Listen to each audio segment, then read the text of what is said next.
So, what's it really like to live inside a totalitarian system? And I don't mean the version you read about in a history book.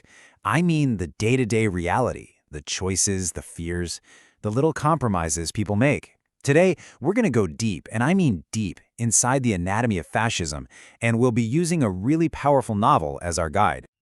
It's a chilling question, isn't it? But it forces us to face this fundamental dilemma.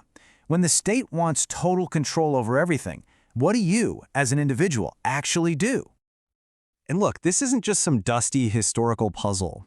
It's a universal question that just echoes throughout time.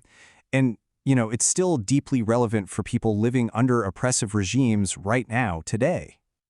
The choices are, well, they're stark, and there are absolutely no easy answers. Do you just keep your head down to survive? Do you fight back and risk literally everything?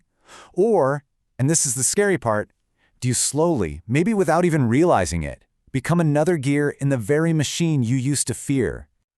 To really explore these questions, we're turning to literature, specifically to the incredible Kurdish-Iraqi writer Bakhtir Ali and his profound novel, The Possession of Darkness. It gives us this unflinching look into the soul of a nation that's in the grip of totalitarianism. So here's the lowdown. The novel is set in 1920s Turkey, right when the Kemalist state was on the rise.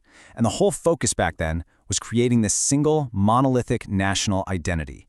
Ali uses this backdrop to basically dissect how a fascist system thinks, how it operates, and ultimately how it tries to take complete possession of the individual human spirit. You see, the novel shows us that fascism isn't just random, brutal chaos. No, it's a system. It has a deliberate strategy, a playbook, you could call it, and it's built on three core pillars of control. Okay, let's break this playbook down. First, the system forges a myth. It's this grand, totally distorted history of national greatness that's based on feeling, not on facts. Then, and this is crucial, it creates an other, an enemy, someone to define us against. And finally, it weaponizes fear, and the silence that fear creates, to keep everybody in line. These are the fundamental building blocks. Now this really gets to the heart of that second step. The system creates a self, what the book calls the hoodie, and portrays it as pure, legitimate, the ideal. But here's the thing, this identity only exists because of the other, the diggeri, who is framed as inferior, abnormal, and a threat that has to be eliminated. The entire national ideal is literally built on excluding someone else. And just listen to these chilling words. They're from Tariq Akansu. He's the novel's main ideologue. He's not just spouting prejudice here. He is articulating the state's official, cold-blooded doctrine. The other, in this case the Kurds, are being completely dehumanized to justify crushing them. So you see, this whole process, it has a very clear and honestly a terrifying goal. It starts by denying the other's culture and their language.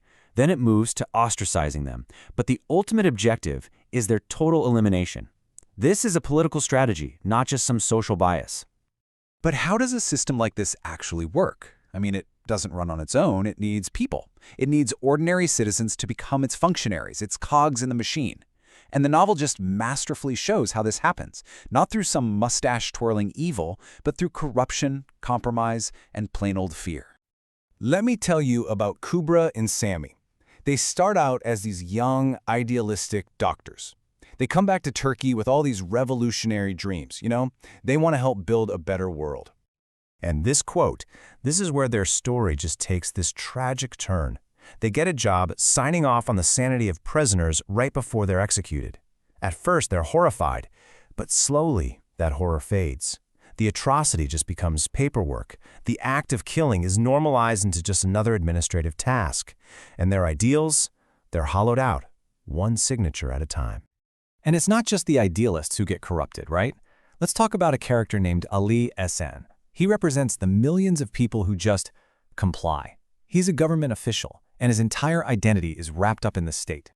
This quote just gets to the heart of the psychology of compliance.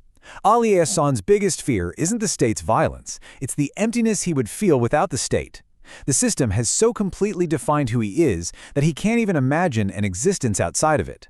So his silence isn't just a choice. For him, it feels like a necessity for survival. Okay, so with this overwhelming system on one side and the normalization of pure evil on the other, it is so easy to feel completely hopeless. Does the machine always win? Can the human spirit be totally and completely possessed? Well, the novel's answer to that is a resounding, defiant no. This is where Bakhtiari gives us something really powerful. He introduces this concept called the force of life, or nervia zindagi. It's that core part of the human spirit, that wild inner darkness that can never be tamed. It's the part of a person that loves and dreams and hopes even when they're in a prison cell. It is the one thing the state cannot colonize. And get this is the ultimate irony. Even Tariq Akansu, the guy who designed this whole system of total control, admits his own failure. He sees this darkness in his prisoners, this untouchable core of who they are, and he's afraid of it, because he knows he can never, ever truly own it. So all of this brings us to the novel's final and maybe its most challenging conclusion.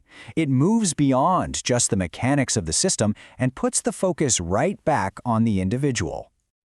The core message is this: fascism isn't something you are, it's something you do. It's not something you're born into, it's something you choose, whether you're being active about it or passive. Every single act of compliance, every moment of silence is a decision, and it feeds the system. What the novel argues is that the lines between victim and executioner aren't fixed. A victim who stays silent can actually enable the system, and an executioner wields power through fear. But, and this is so important, the novel reminds us that both of them have a choice. The victim can find that force of life inside and resist. And the executioner, well, they can simply choose to stop. And so, the possession of darkness leaves us with this final, profound question. It suggests that the real path of resistance isn't just fighting back, it's refusing to play either role, to reject the powerlessness of the victim and the inhumanity of the executioner. It asks every one of us to find the courage not just to survive a system, but to remain truly human inside of it. And that is a question worth thinking about long after this explainer ends.